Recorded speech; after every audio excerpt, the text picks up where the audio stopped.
The Mid-Career Reset. Why 2026 is not about reinvention, but realignment.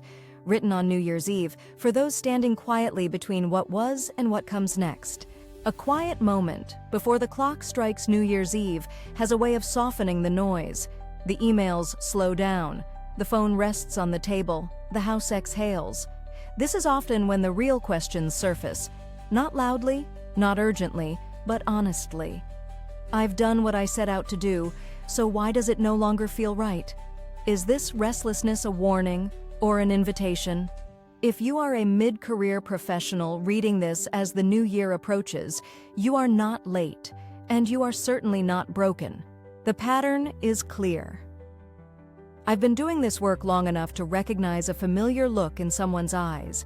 It belongs to people who are competent, respected, and outwardly successful, yet quietly misaligned. Not burned out, not ungrateful, just no longer at ease inside their own work. This is not a crisis. It is a signal, and next year, that signal is becoming harder to ignore. The myth that keeps people stuck, I need to reinvent myself. Somewhere along the way, career change became synonymous with starting over. New degree, new identity, new version of yourself. For someone in their 40s or 50s, this idea can feel both exhausting and unrealistic. You don't want to erase decades of experience. You don't want to lose credibility, income, or self-respect. The good news is, you don't need to reinvent yourself. What you need is something far more precise: realignment. Reinvention versus realignment, they are not the same. Reinvention says, become someone else. Realignment says, become more honest about who you already are. Realignment respects your accumulated expertise, your professional reputation, your hard-earned intuition. But it asks different questions. Where is my energy actually going? What parts of my work feel heavy now, and why? What no longer needs to be proven? Realignment is not dramatic. It is deliberate, and that's why it works. Why this year changes the equation. This moment in time matters. AI, automation, and shifting economic structures are not just changing jobs, they are changing how value is created. For mid-career professionals, this creates a quiet tension. Skills are still relevant, but no longer scarce. Experience is valuable, but only when properly positioned. Titles matter less than leverage and judgment. The old ladders are disappearing. The new paths are unmarked. This is unsettling, but also freeing. The real question. Most avoid. When clients sit across from me, the question they think they're asking is, what should I do next?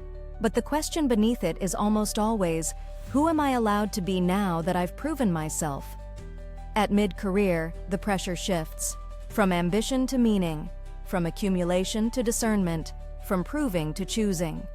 This is where many people freeze, not because they lack options, but because they fear disappointing a past version of themselves. You are not behind. You are between chapters. If you feel uncertain going into 2026, let me offer a reframing.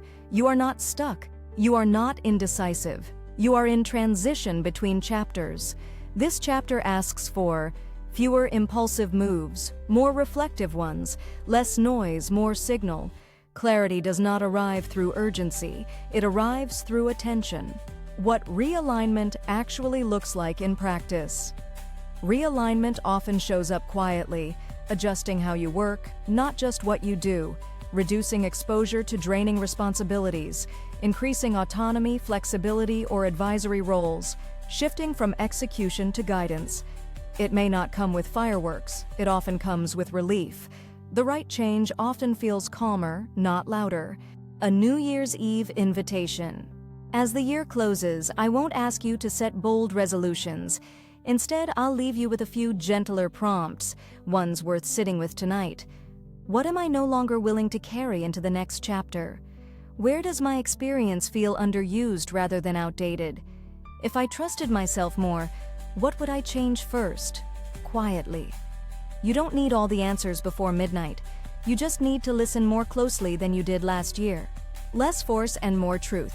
The most meaningful career shifts I've witnessed did not begin with courage. They began with honesty. Honesty about fatigue. Honesty about desire. Honesty about the cost of staying misaligned.